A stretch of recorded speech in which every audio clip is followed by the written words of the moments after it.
Shalom, Bruchim Habaim, once again to our Kollel Ahavat Israel of San Diego. We are continuing learning in the Hilchot Shabbat. This is the laws of Shabbat, the 9th shiur. We're starting today. We'll going through the Lametet Melachot. That's the 39 Av Melachot of Shabbat.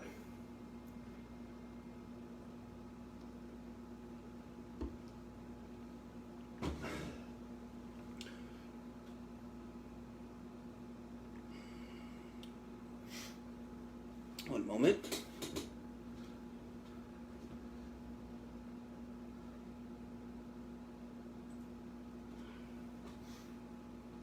Okay. Excuse me.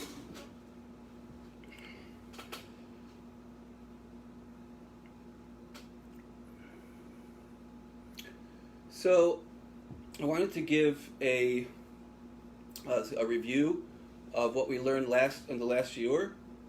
In the Hakdama, that was a introduction to the Lametet Melachot of Shabbat. And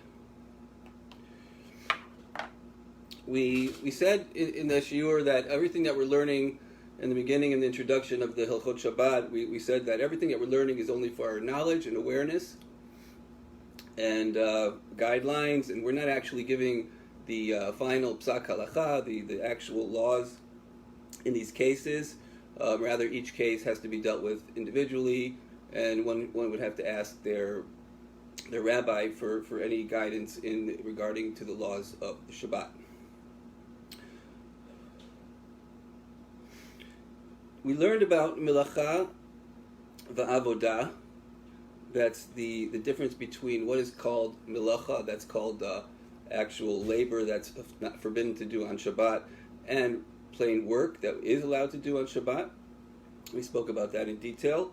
We spoke about the avot v'toldot, that there is the 39 avot, that's the 39 father melachot, if you will, and they have also toldot, that's also descendant melachot, that are actually on the same level of stringency as the av melacha. These are just things that are very similar, and they're also the Torah included them in the melacha of Shabbat as a tolda of one of the avot. It means a descendant of one of the main father melachot. We learned about melechet machshevet. That is the type of work that was done in the Mishkan was done very thought out and calculated, and was done in the best possible way. And we learned that in order to really break the Shabbat l'doraita, it has to be done in the same way that was done in the Mishkan, and that's we spoke a lot about melechet machshevet.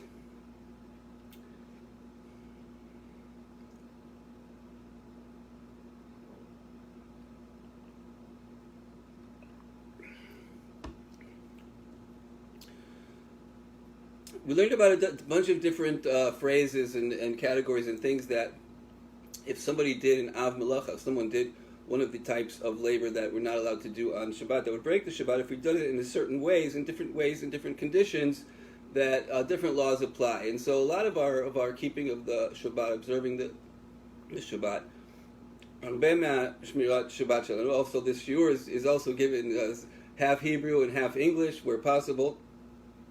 And so yesh dvarim shemishanim et halacha.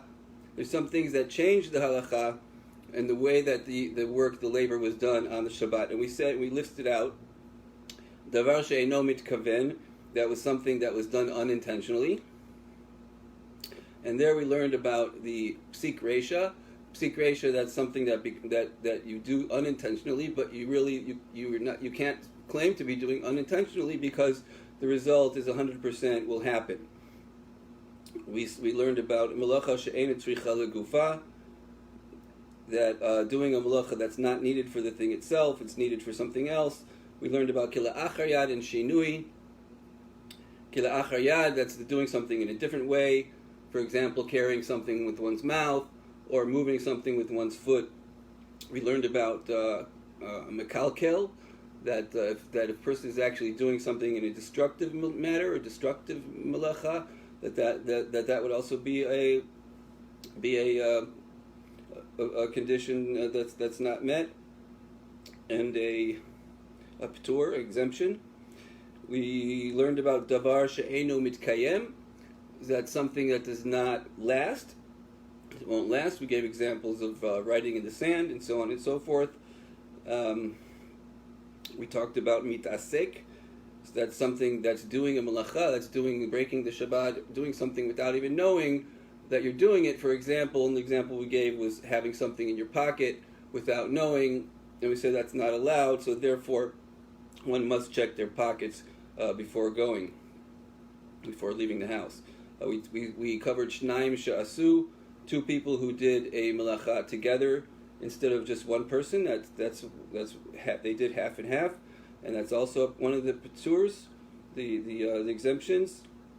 Shvut and uvda dechol. We spoke about different things that the chachamim aser, that they prohibited because it would make the Shabbat inevitably feel like Tuesday or like any other day. So there are many isurim that we have that they're not melachot of Shabbat, but they're isur d'Rabbanan. These are a geder. We said that the geder that the chachamim are told to add on to the Torah, add on stringencies to the halachot, so that one shouldn't come to break the Torah law.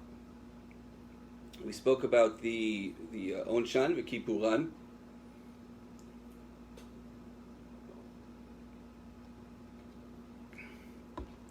That is, we spoke about the punishments and the atonements of the Shabbat and what's involved in there in breaking the Shabbat, and we finally spoke about Melachot Shabbat. That's something that was created on Shabbat. Something like, say, you cooked a dish of food by mistake on Shabbat, and what has to be done with that food, so on and so forth. And we covered that as well. We spoke about sakana, that is danger, that the law is very completely different when there is any danger or illness involved.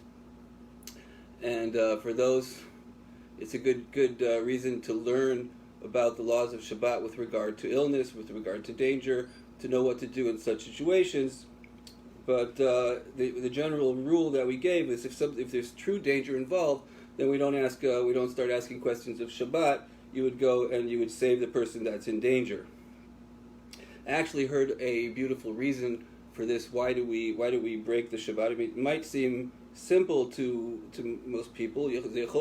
Lama mechalalim et Shabbat b'shvil la'atzil ben adam et hachayim shel ben adam.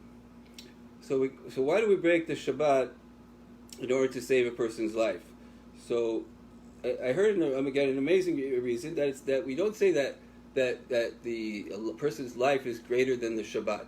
That the Shabbat is here and the life is up here, so we break the Shabbat to save a life. No, actually, the Shabbat is the greatest treasure. It's something. It's Hakadosh Baruch Hu. It's one of the names, I believe, of Hakadosh Baruch Hu, that we're not allowed to say the word Shabbat Shalom to somebody who's in the bathroom. The Shabbat is the highest of high. So a human life is also very high. So why do we break the Shabbat to save a human life? So the reason is not that the human life is higher, but that if by saving this man or woman, there's a potential of them keeping many Shabbatot. So we only have to break one Shabbat to save the person, and if we save the person, he'll be able to keep many Shabbatot potentially throughout his life. That was just a interesting reason that I heard on on Chilul Shabbat b'makom shel pikuach nefesh, when there's a person's life is in danger. Again, we said we ask our rabbi in all situations regarding to the laws of Shabbat, including those of illness and danger and so on and so forth. We always have to ask when possible, and we shouldn't be embarrassed to ask. Katuv lo litbayesh lishol et hachachamim lishol rav kol pam. Katuv eina baishan lamed. That means the Mishnah in Avot says eina baishan lamed. That if a person is going to be weary or is going to be ashamed, I'm going to ask the rabbi. Maybe he'll think I don't know. He'll think I'm being silly. No, the rabbi's there. His phone number is out. He's there in order to take your calls and to take your questions. And Eina Baishan Lamed, that's somebody who's ashamed to ask or embarrassed to ask, so he will never learn and never find out learn the actual laws of the Shabbat, which are and of Bechlal in Halakha and the Halachot of Torah, which are so complicated, and we always have to sharpen. So one of the ways that we sharpen our knowledge of the Halachot is to simply pick up the phone, and we have our cell phones now, have our contacts. I have like at least 40, 50 rabbis I have in my contacts, different rabbis I call for different things, and much of my knowledge and the things that I've known and come to learn over time have been from those calls that I've made and pick up the phone and asking the rabbi. So we talked a lot about the Mishkan, and all of the 39 Melachot that we're about to learn through come from the building of the Mishkan. Now, why is the Shabbat tied to the Mishkan? Lamadua anachnu koshrim et kol halametet melachot lemishkan. Everything has to go back to the Mishkan, and it comes from the building of the Mishkan and the service that was done in the Mishkan. So we have here a smichut parshiot. The reason is there is smichut parshiot. That means when two parshiot, two topics in the Torah are intertwined together, and for seemingly no reason, and it sticks them together, so then the Torah is actually telling you something special, that they are together for a specific reason. Okay. Lifnei shekadosh baruch hu mitzaveh al mishkan, before Hashem starts teaching about building the Mishkan, it says, "Vayakel Moshe et kol adat bnei Yisrael vayomer alehem ele advarim asher tziva Hashem la'asot otam." These are the things Moshe got everyone together.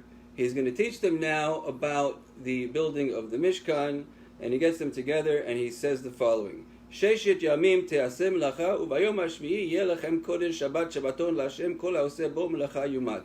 Lo tivaru esh b'chol moshvotechem b'yom ha'Shabbat. What's going on? He's getting them together to teach them about the building of the Mishkan, and we just started out with the whole parsha, a full parsha about the Shabbat. And then the next parsha, the pei continues, Vayom, the pasuk continues, Vayomer Moshe el kol adat b'nei Yisrael lemor, zeh hadavar asher tziva Hashem, this is what Hashem commanded, K'chu meitchem truma laHashem kol nediv livo yiviyed et trumat Hashem, that the parsha truma of the collections, now please go and collect things that will be needed for the Mishkan.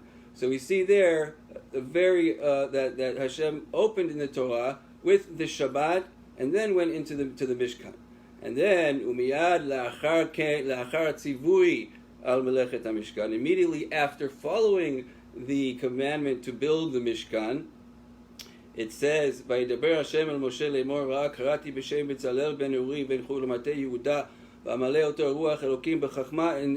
And after commanding, it says there it says, "V'charoshet even lemalot v'charoshet eit ubitmina ubedad b'kol melacha vayomer Hashem el Moshe lemor v'ata daber b'nei Yisrael lemor ach et shabtotai tishmoru ki oti la'asot b'kol melacha la'asot." The ach et shabtotai tishmoru, it's right after the commanding of the Mishkan. Hashem again ties in, so it's like wrapped together. The whole commandment of the Mishkan is wrapped together before and after with the tzivui of the Shabbat Kodesh. So from there, the Chachamim learn out that all of the melachot, shemishkan lomdim, shekol melachot she'asur lasot b'Shabbat, hen elu. These are the ones that were done in the Mishkan, in the building, and in the service of the Mishkan. So let's get started going through these actual melachot. So there are 39 general, let's call them categories. That's the avot melacha. 39 general categories of labor, the she'asur lasot b'Shabbat, that are forbidden to do on the Shabbat. Each of these categories has a range of derivatives and laws, activities called toladot. Kol echad מהקטגוריות של 39, יש להם דברים שיוצאים מהם, שהם דומעים, לגמרי דומעים ויוצאים מהם, והם נקראים בשם תולדות. These have the same level of stringency, like we said. Those Avot והתולדות הם אותו דבר בהלכה, בכוח של ההלכה והעונש והכפרה והכל in the transgression, in the punishment, in the atonement. The toladot have the same stringency as the avot. Just those were called avot, and those were called toladot. But really, there are many, which brings it again to be many more than 39. But we need the 39 categories because this is the tree, like to say where all of the melachot come from, the tree of the 39 melachot.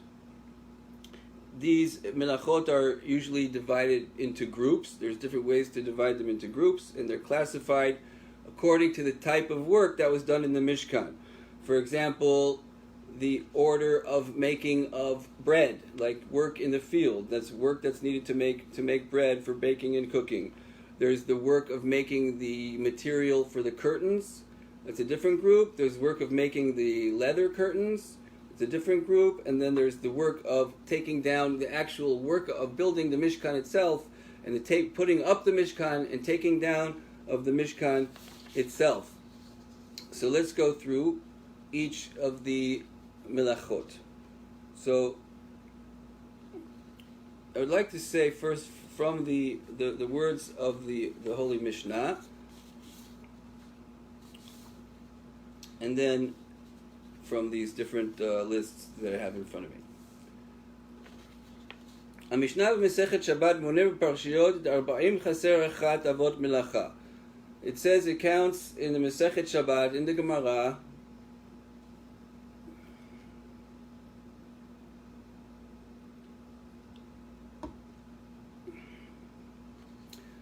$40 minus 1, 40 chaser achat, 40 minus 1 melachot. That's the 39 melachot.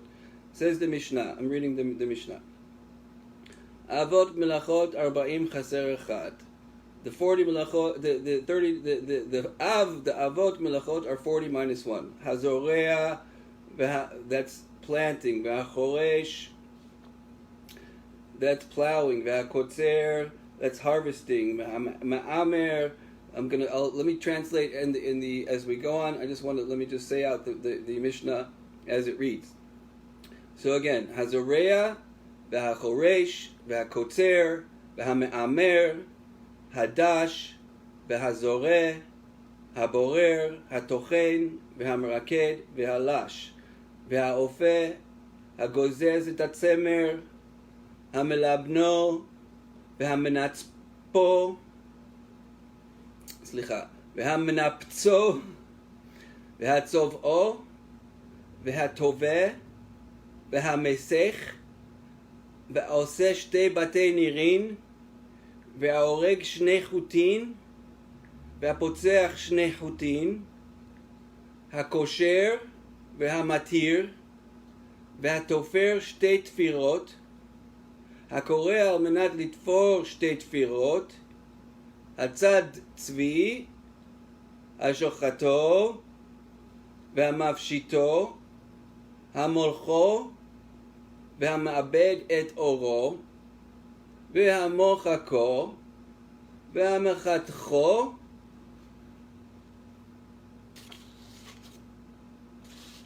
הכותב שתי אותיות, והמוחק על מנת לכתוב שתי אותיות, הבונה, והסותר, המכבה, והמבעיר, המכה בפטיש, המוצא מרשות לרשות. הרי אלו אבות מלאכות 40 חסר אחד. And that is the words of the Mishnah, Masechet Shabbat, Perek Zayin, Mishnah Beit. I want to go through the same list with short translations, and then we'll go with longer translation explanations, and so on.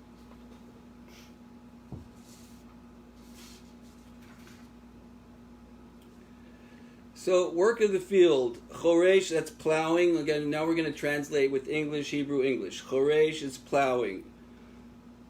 Zoreya, planting. The Mishnah put Zoreya in the beginning. We'll see why when we get back to our Sefer of Kitzur Hilchot Shabbat, and we'll be learning with the language of of the author of the Kitzur Hilchot Shabbat, of all of these Melachot. We are going through them concisely, one at a time right now, and then we'll go into further detail. Again, go back to the beginning, go back to detail each time. So, Choresh, plowing, Zoreah is planting, Kotzer is harvesting, Me'amer is gathering, Dush, that's threshing, Zoreh, it's winnowing, Borer, separating, Tochen is grinding, Miraked is sifting, Lash is the kneading, Ofeh and Bishul, that's the baking and the cooking. So all of those are work that's done in the field. The plowing, planting, harvesting, gathering, threshing, winnowing, separating, grinding, sifting, kneading, baking, and cooking. Those are work of the making the bread, and work of the for making the food, field work. The next group order of we say making garments. Let's start with the making of the material curtains, for example, the making of garments that we use for the Mishkan. So in that category we have gozez, that's shearing. That's milabein, that's laundering. Minapetz is combing. Sovea, it's dyeing. Toveh, that's spinning. Meisech, mounting warp threads. Oseh shtei batei nirin, that's making two loops. Oreg is weaving. Potzea is unraveling of fabric. Kosher is tying. Matir is untying. Tofer is gluing, taping, or stapling. Literally means sewing, but includes gluing, taping, or stapling. Korea, ripping. So the next group is the order of making hides. Lasot ta'or. אלו היו של לעשות את הבגד, לעשות בגדים, את הבגדים, and the curtains that were made for the Mishkan. And the next category is working with leather, making the leather coverings, the leather curtains for the Mishkan. And that includes working with leather. That includes the animals, working with animals, and that is animals and other things and other plants, similar like we had with the begadim. So this category includes tzad, that's trapping, shochet, that's slaughtering, mafshit, that's skinning, me'abed, that's tanning, memachek, that's smoothing, misartet, that's scoring or making the mark for the cut. Mechatech, that's cutting, but it's a cutting precisely. The next category, the next group is the actual order of construction. That's the lasot habaniyah shel mishkan atzma, la'arim et mishkan, u'la'orid et mishkan. All of the work that was involved in putting up and taking down the Mishkan, and this is this group. Kotev, that's writing. Mochek is erasing. Boneh is building. Soter, that's demolishing. Makeh b'patish, that's the literally hitting with something with the final blow of a hammer, which means you're completing a vessel. Gomer kli. Makeh b'patish. Mechabeh, that's extinguishing a flame. Ma'avir is making a flame, kindling a fire. And the last one is hotza'ah, which is carrying. So those were the groups. We went through the 39 quickly, and that's with just the translations of what each of the Av Melachot, of the names of each of the Av Melachot mean. I'd like to go into each one of these with the rest of the remaining time in the shiur and go through with giving you a little bit of more detail again as we go through.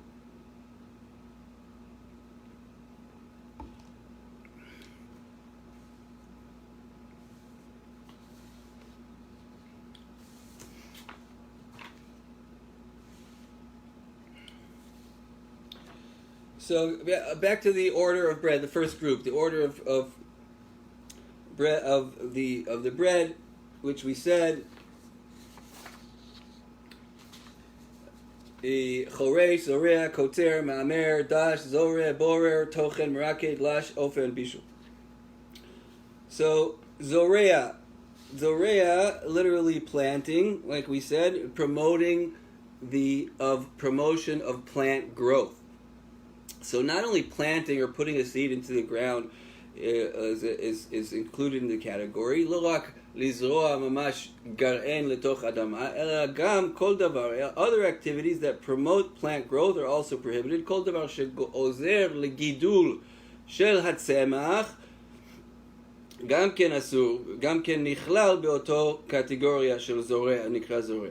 This includes watering, fertilizing, planting seeds, or planting a grown plant.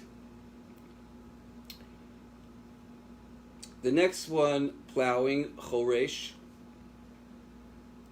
That is the plowing, and that involves preparing the ground to be planted. Anything that you do to prepare the ground to be planted is included in choresh, plowing.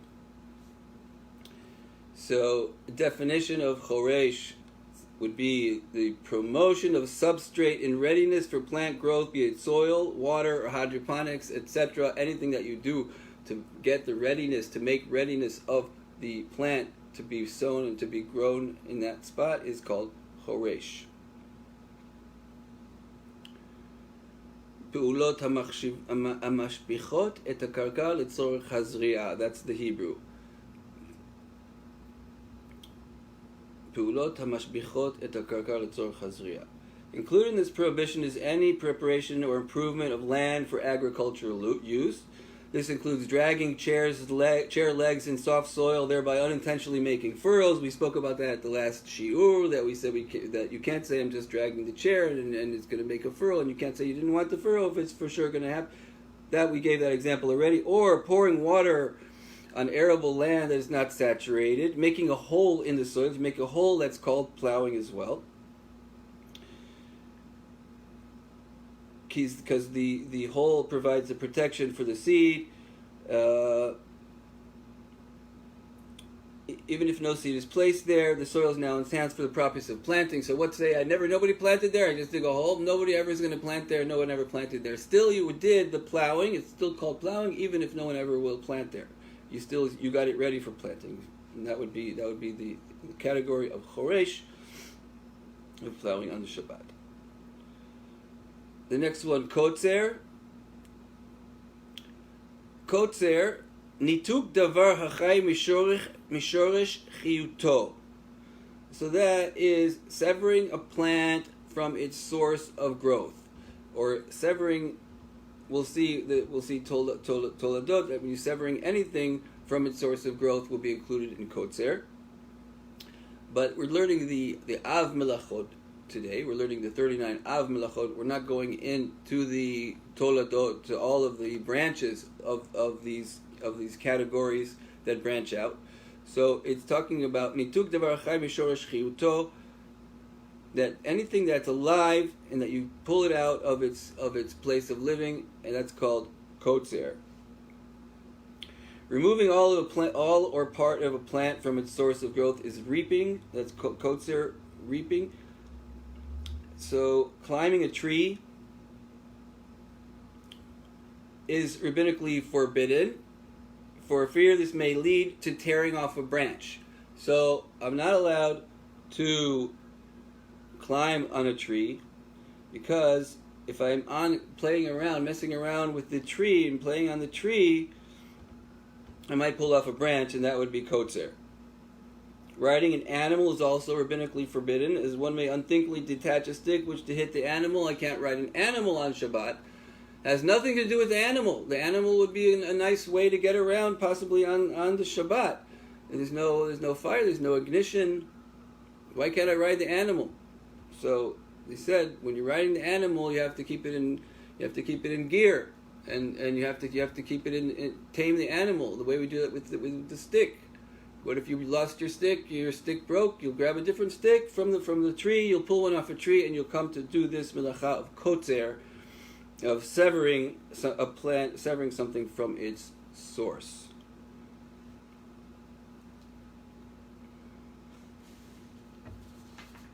The next one is me'amer. Me'amer kibutz perot karka mimakom gidulam. That's initial gathering of earthborn organic material in its original place. So that's when we start to gather the perot at the place, the fruits where they grow, at the place where they grow. They start to fall, whatever it is, we start to gather them in that place. That's called me'amer. We're gathering them together, we put them making piles and all that stuff. Kibutz perot karka mimakom gidulam. Example, after picking strawberries, example of me'amer. So after picking the strawberries, forming a pile or collecting them into one's pocket or a basket. You pick the strawberries, now you're putting them in a pile. That's called me'amer. You're putting them into your pocket, that's me'amer. Into a basket, that's me'amer. Collecting rock salt or any mineral from a mine of earth and making a pile of the produce. This can only occur in the place where the gathering should take place. So it has to be in that place that it's normally gathered. So a bowl of apples that falls in a house can be gathered, as one, they don't grow in that environment, and two, they were already initially gathered in the orchard. So if I have a bunch of apples that fell out in my house, and I in the field, if this would happen, this would be the normal way would get to be putting them into bowls or into a pile. So that's in the field. But if the apples are falling all over the place in the house, I can gather them in the house, and it's not called me'amer. It only applies in the field, in the place where they were growing.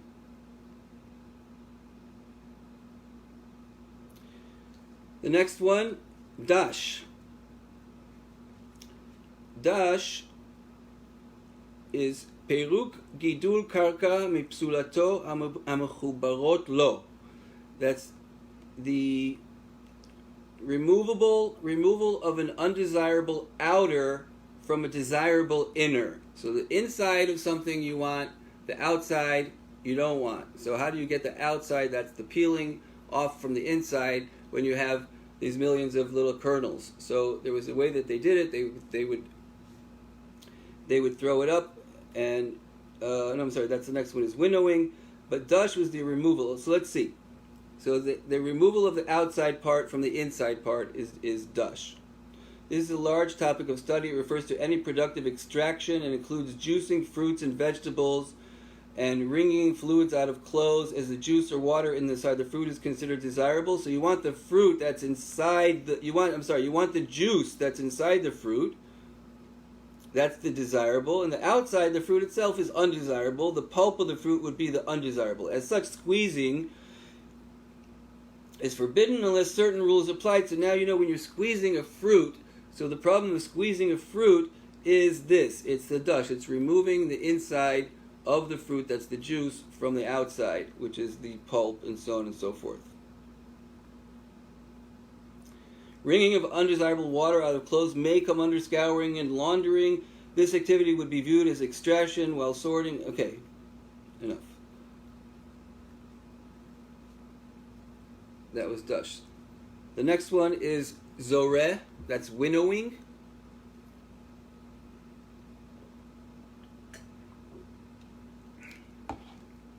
Winnowing, that's when you threw it up in the air. Let's see. Zoreh. Zriyat chomer upizuro. Brira. Bikli be'emtzaot haruach. So now you're separating the kernels, you're separating the psolet, the bad part of the kernel, from the good part of the kernel. You do it. You there's a winnowing. They throw it in the air, and you hit it, and the good parts fall, and the other parts fly, so on and so forth. So you're using a kli, you're using a vessel. Be'emtzaot haruach, and you're using the wind. So Zoreh has Zriyat Chomer Pizuro, that winnowing these materials or kernels and separating them out, and Brira B'Kli, separating something with a vessel and with using the wind. Because that's why they call it winnowing. Use the wind, possibly. Definition: sorting undesirable from desirable via the force of air. So you're sorting undesirable from the desirable via the force of air, or dispersal via the force of air. Pushing things out using air could also be, according to the Yerushalmi, would also be Zoreh. In the Babylonian Talmud, this refers exclusively to an act of separation, for example, chaff from grain, i.e. to any separation of intermixed materials. Example, if one has a handful of peanuts in their paper-thin brown skins and one blows the mixture of peanuts and skins, dispersing the unwanted skin from the peanuts, this would be an act of winnowing. So, if you blow, you have a bunch of peanuts in your hand, and you have the skins of the peanuts that you don't want. So they're all over and mixed in the peanuts. So you blow, you just blew the skins off the peanuts. You just did winnowing because you used the wind of your breath and separated these two things which were inherently parts of each other together.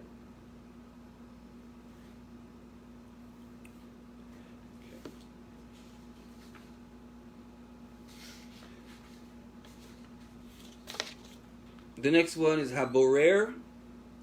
Borer, that's separating.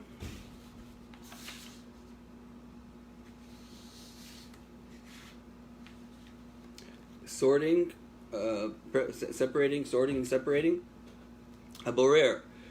Brirat v'hafradat ochel upsolet amuravim ze bazeh. Separating of food from non-food, or food from what you want from what you don't want, the good from the bad, which are mixed up together. So you have a mixture of these things that are mixed up together. You want to separate out the bad from the good. That is called haborer, which is one of the 39 Melachot of Shabbat that break the Shabbat. Definition: removal of undesirable from desirable from a mixture of types. So it's pretty straightforward. If you have a mixture of two different types of things, you have whatever it is, rocks and marbles. You want to only keep the marbles. You want to take out the rocks from the mixture. So that's taking out undesirable from the desirable. That's called borer, taking out the bad from the good in a mixture.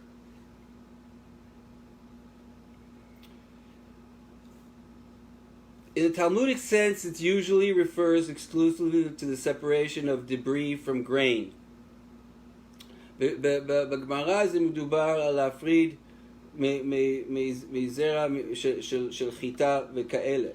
Any separation of intermixed materials which renders edible that which was unedible.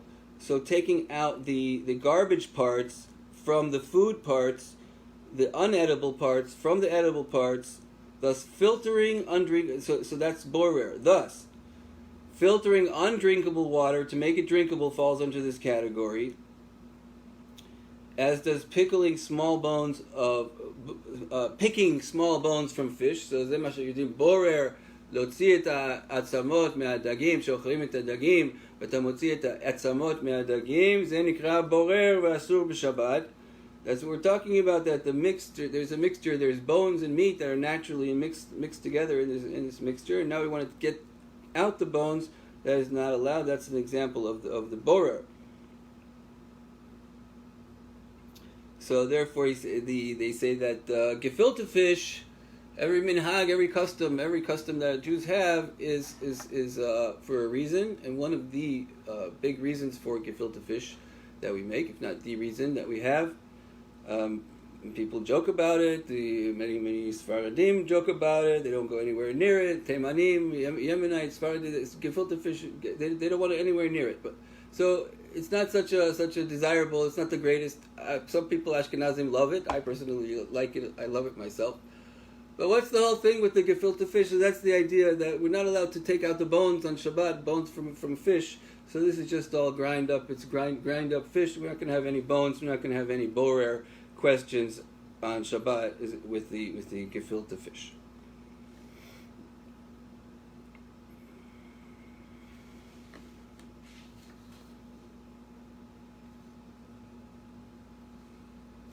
The next one, tochen, grinding. תחינת גוף עבה שגדל בקרקע לחלקים דקים. That's grinding something, a thick piece of something that grew in the dirt, in the ground, into smaller pieces, making it into smaller pieces. That's the melacha of grinding. Reducing an earthborn thing's size for a productive purpose.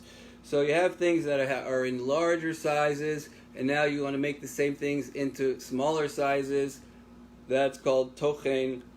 That's called you're grinding. You're gonna break them apart into smaller pieces. That's called tochen. That's called grinding.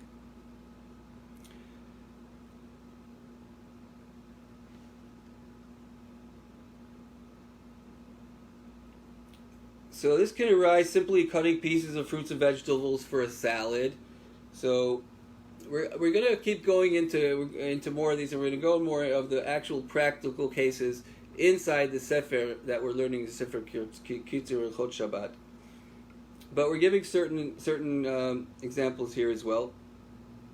And making a salad on Shabbat requires to make a salad on Shabbat, you have to make it not cut into tiny, very, very tiny pieces. Asur lachtoch et hayerek dak, as they call it. Dak, too thin, cutting it too thin, making a salad of tiny little pieces that are too thin, that could go into this category of tochen. It's like you're grinding it into little pieces. Cutting pieces of vegetables, cutting them is fine into pieces. But once the pieces become too small, then you might be going into this category of grinding. That's why with the salad on the Shabbat, we make shechotchim salat b'Shabbat, lo chotchim oto dak, el chotchim oto chatichot k'tzat yoter gadol a little bit smaller, k'tzat yoter katan mibachol. You can do it a little smaller than you do it during the week, but not too small. It shouldn't be like you're grinding into little tiny pieces.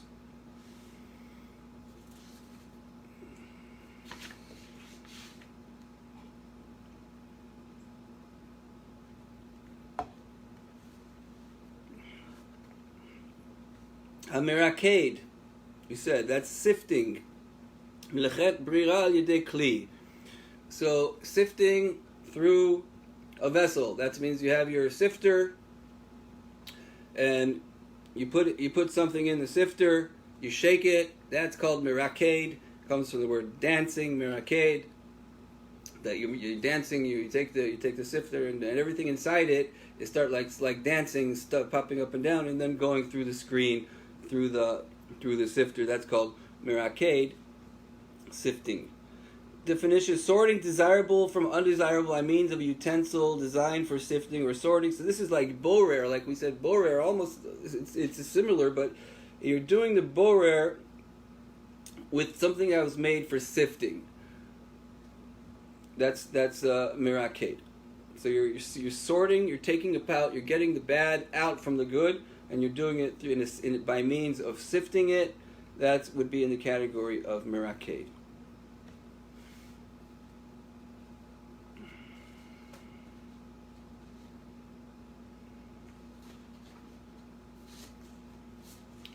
Next one is lash. Lash is chibur shnei chomarim lerov avka v'nozel le'isa achat. The joining of two materials and joining them into one, usually through a solid and a liquid, into le'isa achat, into one gush, into one piece, one loaf, or whatever it is. So that's lash, which is we call kneading the dough.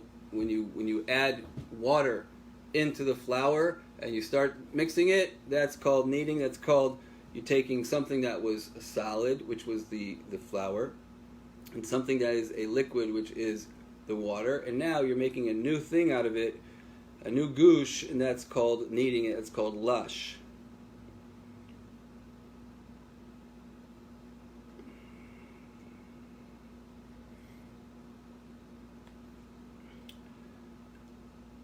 The next one, again, we're still in the works of the field of the food group category.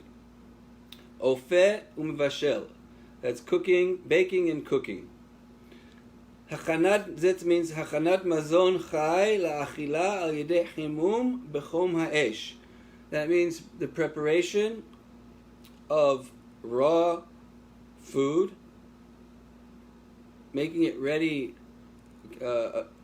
making it able to be eaten through the means of heat of a fire. So what we call cooking.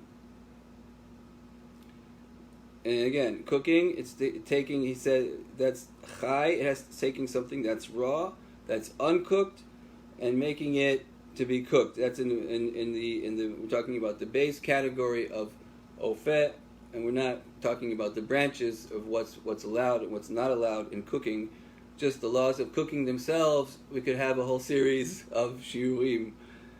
But it's basically something that's raw, making it now to be ready, edible through fire. Definition, he says, there's solids, there's liquids. So for solids, it's changing the properties of something via heat. Liquids, bringing a liquid's temperature to the heat threshold. So if it's a liquid, matay ani omer im ze mashke, matay ani omer ze mevushal lo mevushal. So there's a heat threshold. There's a degree of heat. This threshold is known as yad soledet. That means if your hand would touch water so hot, it would jump. Yad soledet, your hand would jump when it touches such a water. By reflex, your hand would jump out of the water. That is the temperature. Okay, how does that help me? What temperature is that? According to the Igrot Moshe, Rabbi Moshe Feinstein, this temperature is 43 Celsius. That's 110 degrees Fahrenheit. So 110 degrees. So if I take a water that was either uncooked or it's cooked and it cooled off, whatever, you have to ask the rabbi if it already was cooked once, if there's any difference, we'll maybe learn. But taking water that is cold and making it hot to 110 degrees Fahrenheit, anything that's liquid, and you bring it to that degrees, that is called, you cooked it, and that's called mivashel, and would be in this category of cooking, which is breaking the Shabbat through cooking or baking.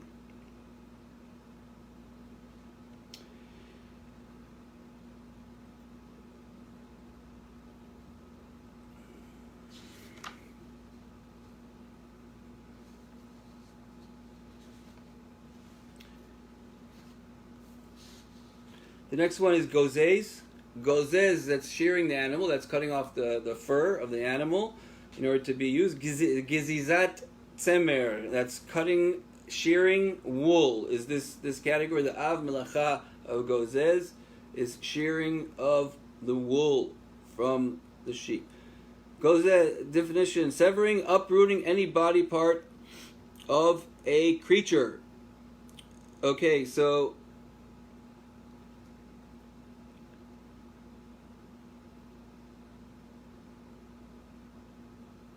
shearing is here's okay.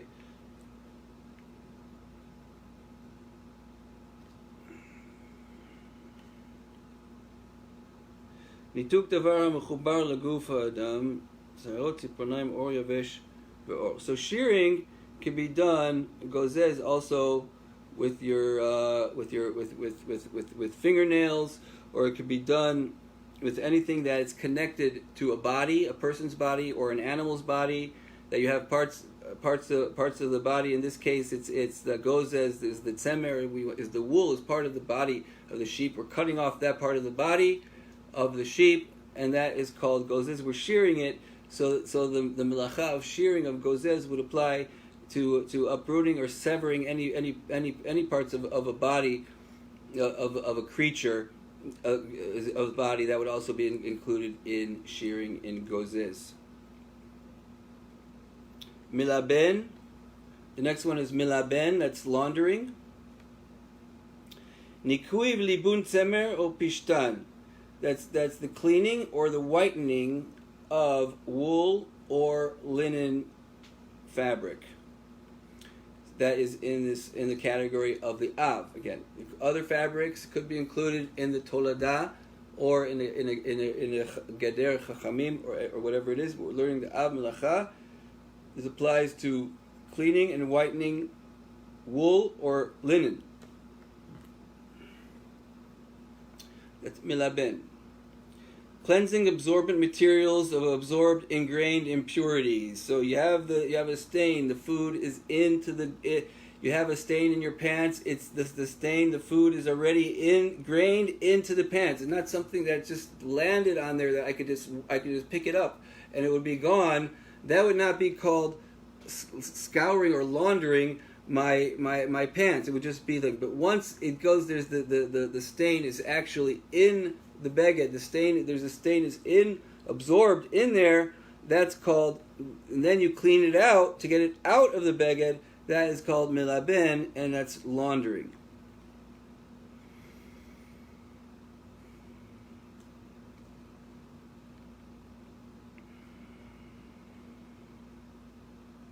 Next one is minapetz.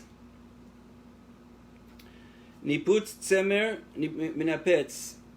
That's separating of or disentangling fibers. So the fibers are all entangled. You're going to disentangle the fibers, and that was the melacha of minapetz in the Mishkan. Niputz tzemer v'achanat chomer hagelem.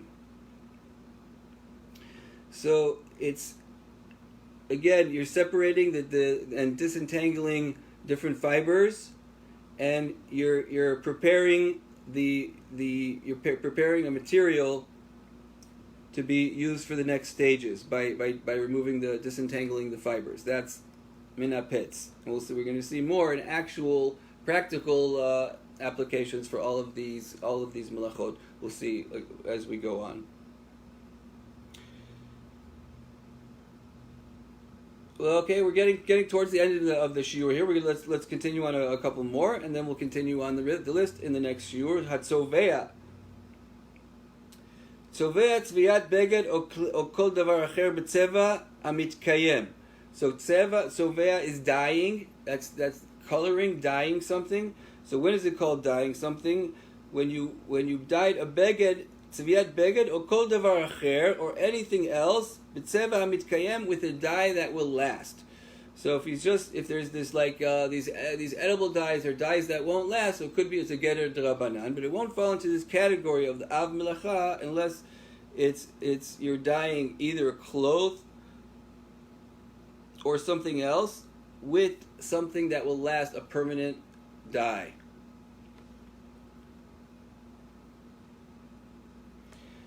Coloring, enriching the color of any material or substance. That is tzovea. merely enriching a color already present, such as applying clear gloss to wood or fingernail, thus enriching color's appearance would transgress the scriptural law. This may also present issue of fine-tuning, perfecting as well. So it goes so much to say that even enriching a color, something's there but the color is fading. It's already colored, but you're going to make it now darker. That's also included in the scriptural, in the Torah transgression of dyeing something.